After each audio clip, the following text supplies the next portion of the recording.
અમદાવાદ શહેર જાણે ગુનાહોનું એપિસેન્ટર તથા અકસ્માતોનું પણ એપિસેન્ટર બનતું હોય તેવું લાગી રહ્યું છે, કારણ કે અવારનવાર ગમખ્વાર અકસ્માતના કિસ્સાઓ સામે આવતા હોય છે અને ગુનાઓના અમદાવાદમાંથી કિસ્સાઓ સામે આવતા હોય છે। ત્યારે ગુનાહિત પ્રવૃત્તિ કરતી એક કારે અકસ્માત સર્જ્યો છે, જેમાં ત્રણ લોકોના જીવ ગયા છે।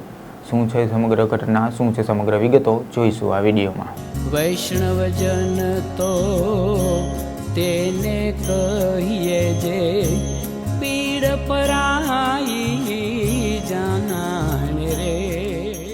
નમસ્કાર, હું છું આપની સાથે કલ્પેશ ચાવડા। નવજીવન ન્યૂઝમાં આપનું સ્વાગત છે। અમદાવાદની અંદર આજ વહેલી સવારે જ એક ગમખ્વાર અકસ્માત થયો છે, જેમાં દારૂ ભરેલી કારે એક થાર ગાડીને ટક્કર મારતા 3 લોકોના મોત નીપજ્યા છે, તેમજ આ ઘટનાની અંદર ટોટલ 6 વ્યક્તિ ઈજાગ્રસ્ત હોવાની પણ માહિતી મળી રહી છે। અમદાવાદ શહેરની અંદર અનેક અકસ્માતો થતા હોય છે, ત્યારે ફરીવાર આવો ગમખ્વાર અકસ્માત થતાં અમદાવાદ શહેરમાં ચકચારી મચી જવા પામી છે।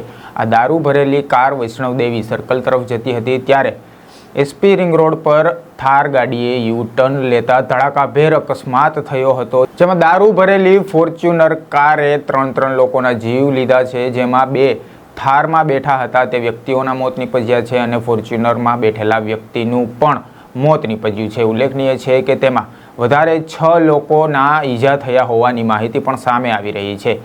દારૂની હેરાફેરી કરતા આ બ્લેક ફિલ્મની ફોર્ચ્યુનર કાર હતી, જેની અંદર અનેક નંબર પ્લેટો પણ મળી આવી છે। બોપલ પોલીસ સ્ટેશને હાલ તો આ સમગ્ર મામલાને લઈને ગુનો નોંધ્યો છે અને આગળની તપાસ હાથ ધરી છે।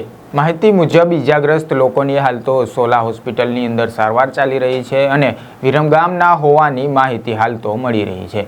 અમદાવાદમાં આવા અનેક અકસ્માતના કિસ્સાઓ સામે આવતા હોય છે, જેમાં પૂરપાટ ઝડપે કાર ચલાવી કાર ચાલકો અનેક અકસ્માતો સર્જતા હોય છે અને અનેક અમૂલ્ય જિંદગીનો ભોગ લેતા હોય છે। ત્યારે ક્યારે આ સિલસિલો બંધ થાય છે, ક્યારે અમદાવાદની અંદર આ દારૂનું વેચાણ અને ગુનાહો બંધ થાય છે, તે જોવું રહ્યું। હાલ તો પોલીસે આ સમગ્ર મામલાની તપાસ ચાલુ કરી છે। જોઈએ છીએ કે આની અંદર કેટલા લોકો સંડોવાયેલા હોય છે અને કેટલા લોકોને ગુનાહમાં સજા કરવામાં આવે છે। હાલ સુધીમાં બસ એટલું જ। આ પ્રકારના સમાચાર અને અહેવાલો તમને પસંદ આવતા હોય તો નવજીવન ન્યૂઝની ચેનલને લાઇક, શેર અને સબસ્ક્રાઇબ કરવાનું ભૂલશો નહીં। નમસ્કાર। વૈષ્ણવજન તો તેને કહીએ જે પીડ પરાઈ